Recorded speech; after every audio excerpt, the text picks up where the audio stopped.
The sun rose slowly over the dusty plains, painting the horizon in hues of gold and crimson. Jake Callahan, the cowboy who once lived by his gun and whiskey, was now a man haunted by the quiet weight of yesterday. The image of the starving, native child he had found near the riverbank lingered in his mind like a ghost that refused to fade. He had given her bread, water, and a wool blanket that had belonged to his late mother. He didn't expect gratitude, nor trouble, just a chance to do something right in a land where wrong came easy. That morning, as he walked toward his barn, the silence was unnerving. Even the wind had paused as if holding its breath.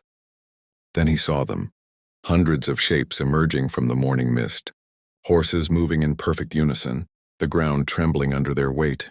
200 native warriors, their faces painted in solemn resolve, lined up before his barn in complete silence. Jake froze.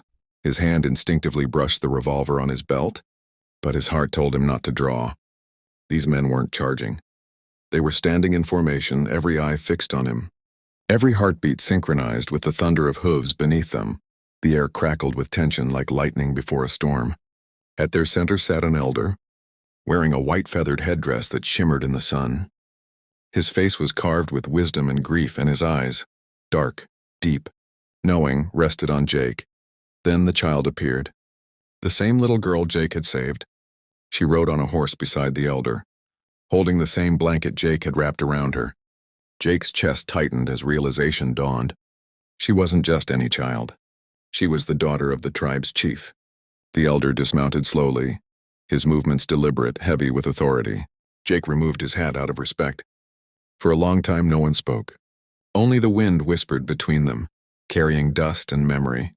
Finally, the elder stepped forward and said in a deep voice, "You gave life to one who carried our blood. You fed a flame that was about to die." His words rolled like thunder. Jake nodded slightly, unsure what to say. "I didn't do it for a reward," he replied. "She was hungry. I had food." The elder studied him for a long moment, his expression unreadable. Then he turned to his warriors and raised his hand. They all dismounted at once, the ground shaking as 200 boots struck the dust. Jake felt a wave of unease wash over him, until he saw what they did next.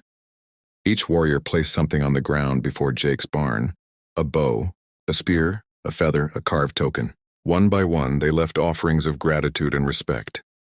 The elder placed a small pouch of turquoise stones in Jake's hand. "Our people remember kindness," he said, "even when the world forgets mercy." Jake bowed his head. "I didn't expect this." The elder's eyes softened. "Kindness rarely expects. That is what makes it sacred." The child smiled shyly at Jake, and for a moment the weight of the world seemed lighter. But beneath the peace, Jake sensed something else, a shadow behind their visit. The elder's gaze drifted toward the horizon, his face hardening.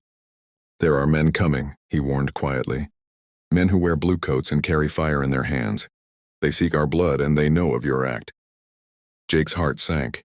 He knew what that meant, the army scouts. Word must have spread that a cowboy was sheltering a native child. The government didn't take kindly to such alliances. The elder placed a hand on Jake's shoulder. "You showed us heart.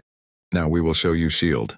And before Jake could respond, the warriors turned as one, mounting their horses in silent precision. The ground trembled again as they rode off toward the hills, vanishing like spirits into the morning haze.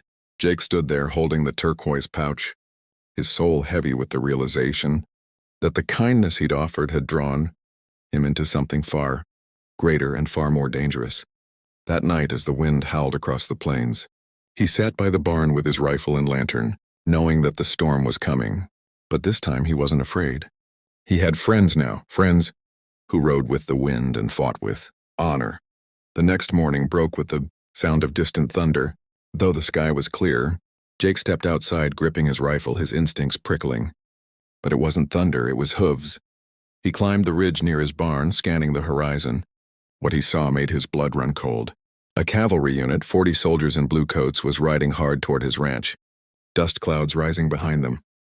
He knew their orders would be clear: capture or kill anyone who harbored native tribes. Jake cursed under his breath. He had no intention of fighting, but he also wouldn't run. He grabbed his horse, saddled it, and rode to the nearby canyon where he'd last seen the warriors disappear.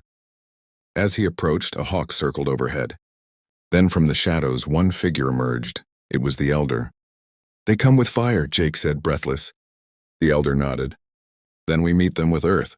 In a moment's signal, warriors appeared all around, as if the land itself had given birth to them. 200 strong, silent, ready. Jake felt a rush of awe and fear.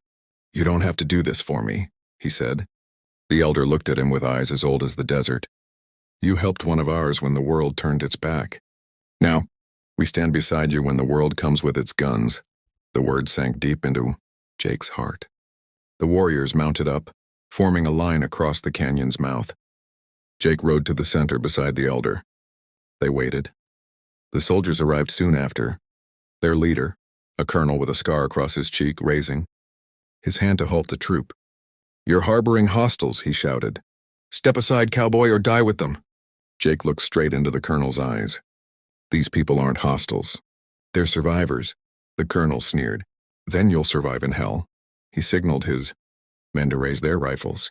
But before a single shot was fired, the earth seemed to shake. The warriors, in perfect formation, began chanting a deep, rhythmic sound that echoed through the canyon like the heartbeat of the land itself. Horses pawed the ground. Spears glimmered in the sunlight.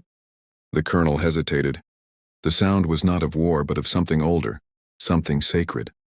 Then, with a cry that split the air, the warriors surged forward, not in blind fury, but in perfect unity. Dust rose like smoke. Jake rode with them, rifle in hand, his blood pounding. The battle that followed was brief but thunderous. The cavalry, overwhelmed by the charge and the sheer spirit of the warriors, scattered within minutes. When the dust settled, Jake stood in the middle of the field, chest heaving. The elder dismounted beside him, eyes solemn. The earth remembers the brave, he said quietly, but it mourns the fallen. Jake looked around. Several warriors had fallen. Their bodies lay gently on the ground by their brothers. The cost of kindness had been paid in blood. The elder placed a hand on Jake's shoulder once more. You are one of us now, white brother. The land knows your name. And with that, the warriors began to ride away, fading once again into the vastness of the plains. Jake watched them until the horizon swallowed their shapes. He turned back toward his barn, smoke still rising in the distance, and whispered to himself, I reckon kindness always comes back, just not the way you expect. The wind carried his words across the empty land, echoing through the canyons like a promise.